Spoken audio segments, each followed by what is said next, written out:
Good morning, students. Today I am here with the second lecture on reproduction in plants and animals. That day we have studied about binary fission and budding, and today we are going to study about fragmentation. I will not go in detail. I'll just tell you the definition and all. Okay? What is fragmentation? It is also a mode of asexual reproduction. Asexual reproduction in which new organisms are formed from pieces of parent's body. The organism which is going to formed is going to come out from the parent's body. इसका क्या मतलब होता है? इसका ये मतलब होता है कि जो नया ऑर्गेनिज्म, जो नया बेबी बनेगा वो पेरेंट की बॉडी से बनेगा. पेरेंट के किसी भी बॉडी पार्ट से एक नया ऑर्गेनिज्म फॉर्म होगा. सी, these are the new organisms formed. They are making a chain over here, and these are basically organisms like these are formed from the parent's body from Spirogyra, which are made up of filaments or ribbon like structures and also produced this way. The filaments grow as a cells, and that constitutes it grow and divides. It grows and divides, and whenever it is going to get a favorable condition, जब भी इसको अच्छा condition मिलेगा, खाना मिलेगा, पानी मिलेगा, it is going to broken up from the parent body and it will live its life alone. अकेले रहेगा जब तक इसको पेरेंट की बॉडी से खाना, जब तक ये ग्रो नहीं कर जाएगा.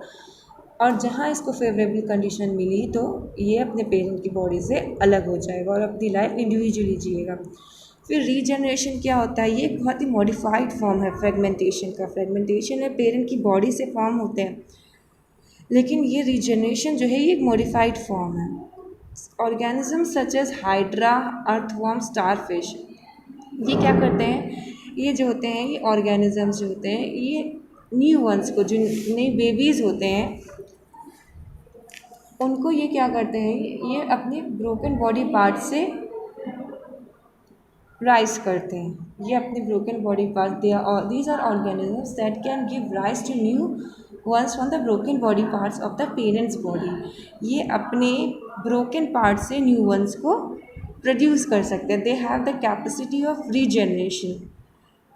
बट कुछ organisms like lizards and grasshopper, ये दोनों क्या होते हैं?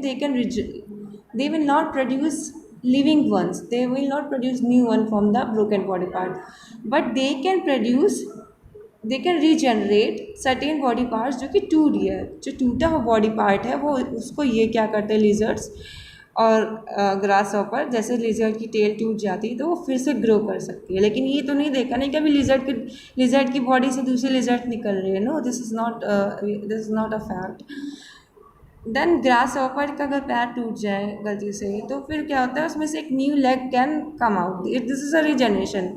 दे can't give rise to complete new individuals, but Hydra, earthworm, and starfish they can give rise to complete new individual. Then what is the spore formation? Spore formation in the book you won't get clearly. ये spores ऐसे देखो बने हैं. Spores, small ball like structures. These are the small ball like structures. The main definition of the spore formation is in this parent plant generates thousands of spores. In this parent plant generates thousands of spores which individually grow in a plant. Parent plant होता है, ये बहुत सारे spores produce करता है, जो कि spores which individually grow in a plant. हर एक spore tiny cells होता है जो कि अगर उसको favorable condition मिले they can grow into a plant. They can be movable or immovable. They can be immovable or immovable. It means that ये कहीं भी जा सकते हैं. कभी कभी दे कैन ट्रेवल और कभी कभी they can't travel. As they are very light they can float in water and get carried away to different places, and wherever they get suitable condition they grow into a new individual. It means they have a capability of, you can see as dispersal, wind dispersal पढ़ा है, water dispersal पढ़ा है. तो spore formation, जो spores होते हैं, they are tiny cells like ball like structure which you can see over here. They are motile and immotile. Sometimes they can move, they can disperse, and sometimes they cannot disperse. So if they have the dispersing capability, they can go, if they get a suitable condition, they can grow into a new individual.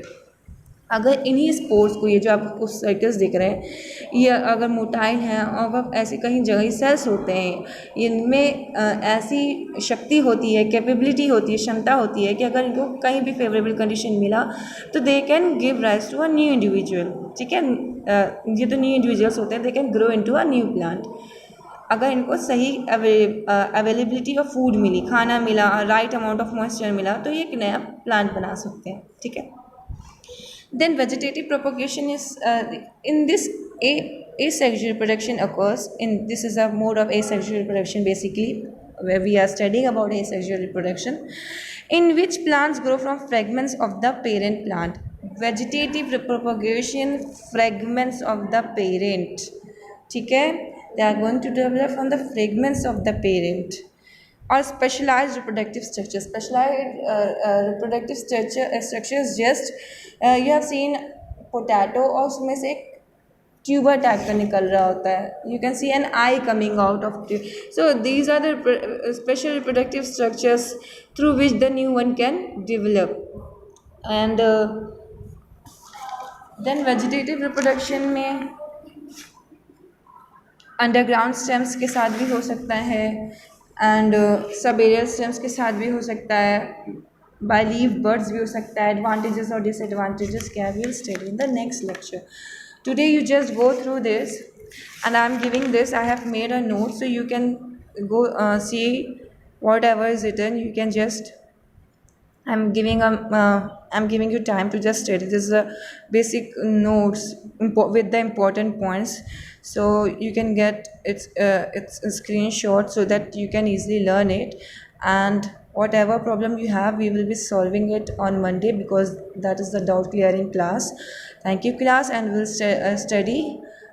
We'll continue after this from births and by underground stems जो बचा है हमारा topic, will start from over here. Okay, thank you.